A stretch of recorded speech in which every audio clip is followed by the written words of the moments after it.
नमस्कार। आकाशवाणी चंडीगढ़ से प्रादेशिक समाचारों के साथ मैं रत्तिका। पहले इस बुलेटिन के मुख्य समाचार। प्रधानमंत्री नरेंद्र मोदी ने कहा है कि भारत की उपलब्धियां न केवल भारत के लिए बल्कि समूची मानवता के लिए लाभकारी हैं। हरियाणा के मुख्यमंत्री मनोहर लाल ने आज विधानसभा में वर्ष 2021-22 के लिए 1,55,645 करोड़ रुपए का कर मुक्त बजट प्रस्तुत किया।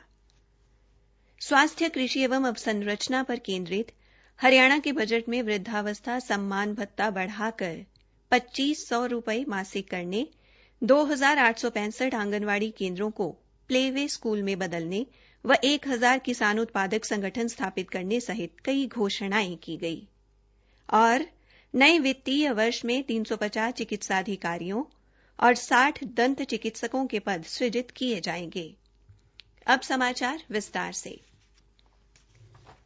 प्रधानमंत्री नरेंद्र मोदी ने कहा है कि भारत की उपलब्धियां न केवल भारत के लिए बल्कि समूची मानवता के लिए लाभकारी हैं और इन्होंने मानव जाति के लिए नई उम्मीद जगाई है। प्रधानमंत्री भारत की स्वतंत्रता की 75वीं वर्षगांठ मनाने के सिलसिले में आजादी का अमृत महोत्सव का शुभारंभ करने के बाद साबरमती आश्रम में एकत्रित लोगों को संबोधित कर रहे थे। उन्होंने गुजरात के अहमदाबाद स्थित साबरमती आश्रम से पदयात्रा को रवाना किया। श्री मोदी ने कहा कि देश की स्वतंत्रता की 75वीं वर्षगांठ का मतलब 75 विचार, उपलब्धियां, 75 कार्यों और इरादों से है, जो हमें आजाद भारत के सपनों को साकार करने के लिए आगे बढ़ने की प्रेरणा देंगे।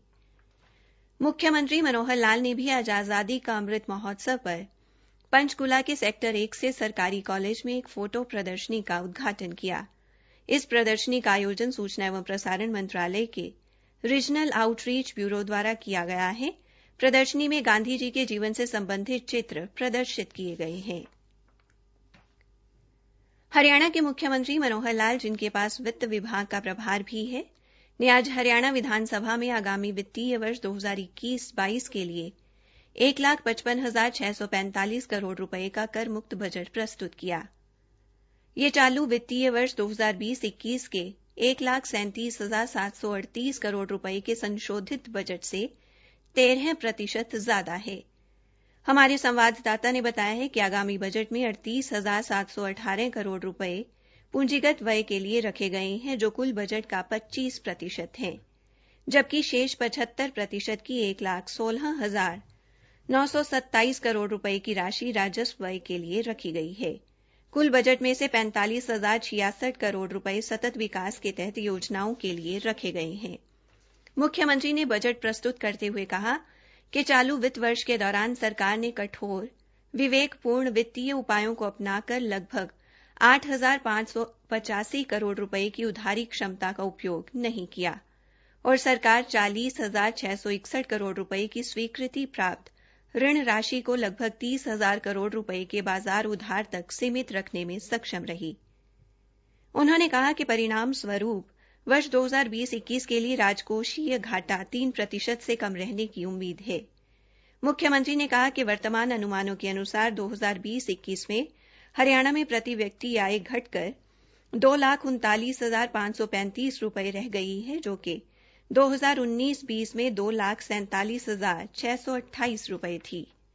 हमारे संवाददाता ने बताया है कि प्रस्तुत बजट अनुमानों के अनुसार बजट का 40.9% हिस्सा राज्य सरकार अपने कर राजस्व से जुटाएगी, जबकि 7.15% पैसा गैर कर राजस्व और 3.79% अन्य प्राप्तियों से आएगा।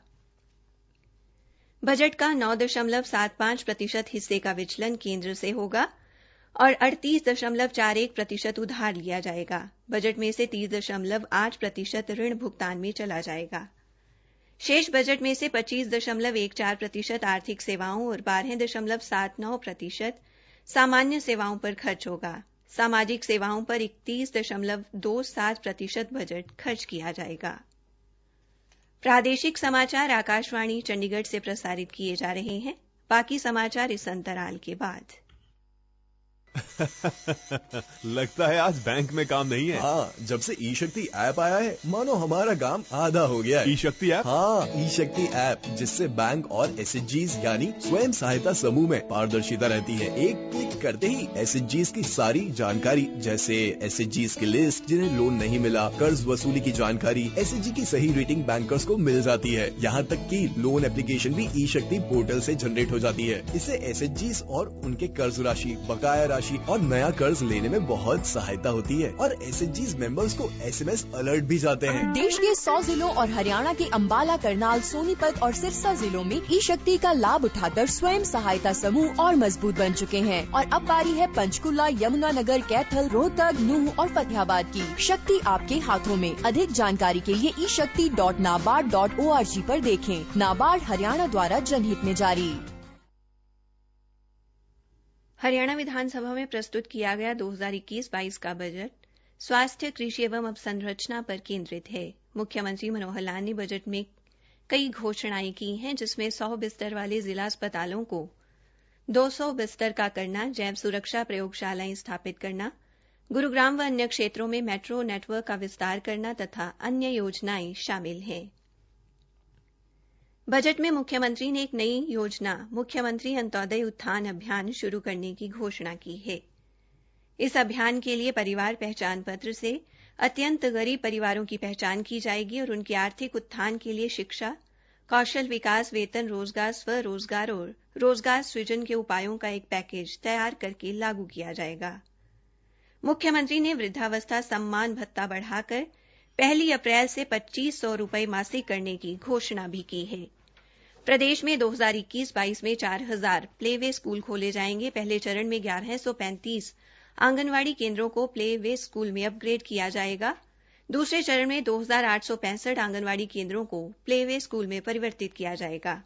बजट में कानूनी सहायता योजना के तहत अनुसूचित जाति के लोगों को अदालत में संपत्ति, कृषि, भूमि, किराया और आरक्षण आदि से संबंधित मामलों की पैरवी राशि 11,000 रुपए से बढ़ाकर 22,000 रुपए की गई है। मुख्यमंत्री विवाह शगुन योजना के अंतर्गत लाभार्थियों को विवाह के दिन ही योजना का लाभ मिलेगा। बजट में कहा गया है कि अप्रैल 2021 से हर खेत स्वस्थ खेत नामक एक विशेष अभियान चलाया जाएगा, जिससे मृदा स्वास्थ्य से लेकर फसलों के चयन, प्रसंस्करण और विपणन का हर स्तर पर समाधान हो सके। इसके अलावा 1000 किसान उत्पादक संगठन स्थापित किए जाएंगे। 1 लाख एकड़ भूमि के सुधार के लिए लवणीय मिट्टी के उपचार हेतु एक नया पोर्टल स्थापित किया जाएगा। बजट में राज्य बीमा न्यास के माध्यम से एक सर्वसमावेशी बीमा योजना शुरू करने का प्रस्ताव भी है। इसमें दुर्घटना या किसी अनहोनी घटना में किसी व्यक्ति या व्यक्तियों के समूह की मृत्यु होने पर बीमा कवर उपलब्ध करवाया जाएगा। मुख्यमंत्री ने इस वर्ष फसल अवशेषों के उपयोग के लिए प्रदेश में पेट्रोलियम मंत्रालय के सहयोग से 100 कंप्रेस्ड बायोगैस तथा बायोमास संयंत्र स्थापित करने की घोषणा भी की है। सरकार ने किसान मित्र नामक एक नई योजना शुरू करने की भी घोषणा की है, जिसके तहत 1000 किसान एटीएम स्थापित किए जाएंगे। हरियाणा कृषि उद्योग लिमिटेड राज्य में वीटा व अन्य उपभोक्ता खाद्य पदार्थों की बिक्री के लिए 22 जिलों में 2000 खुदरा बिक्री केंद्र भी खोलेगा। नए वित्त वर्ष में मेरा पानी मेरी विरासत योजना के तहत धान का रकबा 2 लाख एकड़ कम करने का लक्ष्य रखा गया है। नए वित्त वर्ष में न्यूनतम समर्थन मूल्य पर लगभग 81 लाख टन गेहूं, 7 लाख टन सरसों, 60 लाख टन धान और 7 लाख टन बाजरे की खरीद का लक्ष्य भी तय किया गया है। हरियाणा भंडारण निगम के सभी गोदामों में क्लोज सर्किट टीवी कैमरे लगेंगे। मुख्यमंत्री ने पशुपालन व डेयरी के विकास के लिए भिवानी के लोहारू में बकरी प्रजनन केंद्र स्थापित करने की घोषणा की है। प्रसंस्करण इकाइयां और कोल्ड चेन स्थापित करने की घोषणा भी की गई है। हिसार, सोनीपत और पंचकुला में एवियन इन्फ्लुएंजा तथा पोल्ट्री रोगों की जांच के लिए 3 स्तर 2 की बायो सुरक्षा प्रयोगशालाओं की स्थापना की जाएगी। नए वित्त वर्ष में 350 चिकित्सा अधिकारियों और 60 दंत चिकित्सकों के नए पद भी सृजित किए जाएंगे। हरियाणा में होने वाली खेलो इंडिया 2021 के दृष्टिगत पंचकुला के ताऊ देवीलाल खेल परिसर में हॉकी, फुटबॉल, बास्केटबॉल के नए मैदान बनाने का प्रस्ताव भी किया गया है। इसी के साथ प्रादेशिक समाचार समाप्त हुए।